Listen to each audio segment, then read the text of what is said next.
You would be surprised how many businesses, quite successful businesses, that are in trouble now are struggling because they have no unifying core central mission for their business. They don't know why their customers use them. They don't know what we should all be doing within the business, and they don't know how to pull together all of the things that make their company really good into something that's going to drive everybody in that business and customers all together to create something that is easily understood, that is simple to think about, and that people know what it actually does. And when you lose sight of your mission, people start to wonder what it is you actually do. So, what is a mission? In essence, in the simplest possible form, it is a short written statement of your business's goals and philosophies. In an even shorter sense, it's how do you as a business want to change the world for the better? And that can work for an organization and that can work for a business. It's a few key components of that sentence. Short. It needs to be really short. It needs to be a sentence. You can probably get away with one comma, maybe another piece of punctuation, but that's about it. It needs to be written, so it needs to be set down somewhere, because if you write something, you're going to be able to show other people, and the act of writing it down, and this is a really interesting thing, is the mere act of writing something down means you are more likely to achieve it, because you have made a physical act to do something.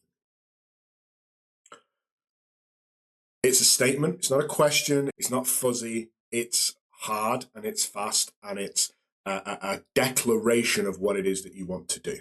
And then it must encapsulate what your goal is, what do you want to do, where do you want to go, and your philosophy. So how a little bit are you going to get there?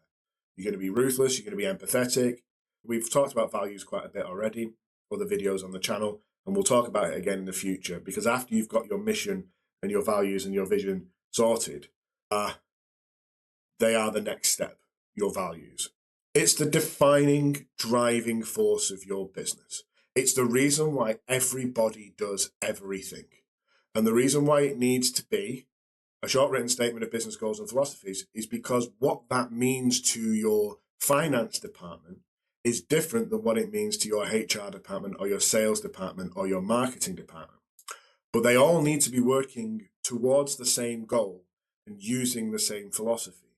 So if you don't have that, your sales team might be going off and promising a bunch of stuff that your finance team, your HR team, and your customer service team can't match. And that's because their mission is different than the mission of the finance department or whoever else is doing that. And the key there is to understand that a mission is not a list of things that everybody should be doing. It's a direction. It's we want to climb that mountain over there. We know why we want to climb that mountain, and we know the guy who's really good at sourcing equipment is going to be focusing on that, but he knows what that mission is. The person who is going to be looking at which direction we should be going up the mountain, he's doing something completely different, but he needs to understand the equipment that we're going in, and the guy with the equipment needs to understand the route, and we all need to know where we're going, which mountain are we going to, how long it's going to take. That's what your mission is. So, a lot of confusion, and obviously this is my way of interpreting this as a business consultant with over 17 years of experience in working with public and private sector organizations. This is the way that I see the difference between your mission, a mission statement, a vision, and your values. So we're going to go through these steps. They're all important. They all lead into each other. They all overflow to each other. But they do provide different services, different thoughts, and different ways of interpreting your business. And so that's what we're going to have a look at.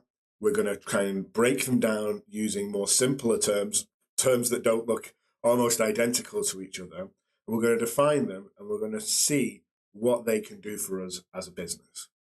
So this is it. Your mission is your goal. What do you want to achieve? I want to change the way people think about period poverty. I want to make sure that every small business owner has the ability to deliver a service that works for them. You might have created an app. If you're a charity, your goal might be to reduce the incidences of a particular cancer, and we're going to do that by providing research and development in a particular area, or we're going to provide help and support for those people suffering from a particular ailment.